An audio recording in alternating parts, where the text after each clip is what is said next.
Campos das Boedas. ¿Y qué? Muy bonito. Primera foto, o sea, este lado de aquí es el meandro del río Sil en la mola del Cotarro. Sabía yo que el Cotarro era eso. O sea, que aquí hay Cotarro, es esto,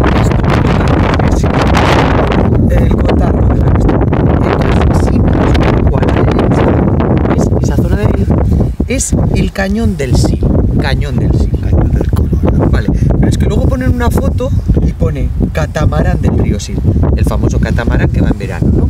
Con esto. Y en la foto,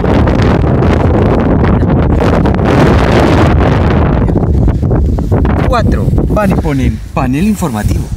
¿Qué es esto? 4. ¿Pero cómo pueden poner esto? ¿Qué somos, anormales? O sea, 4 fotografías y en una de ellas fotografían esto. Sí. Y lo explican. Pero ¿Qué sabes- es la pero cuarta? ¿sabes por qué? Un panel.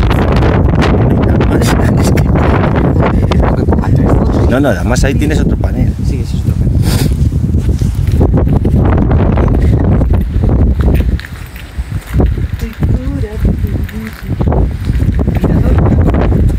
Mira tú y Del yo. Concello de Parada de Sí.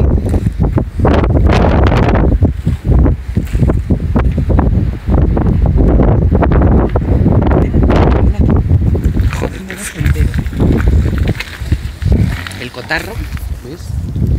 Ahí la formita es súper chulo, Señor, el cañón del Colorado.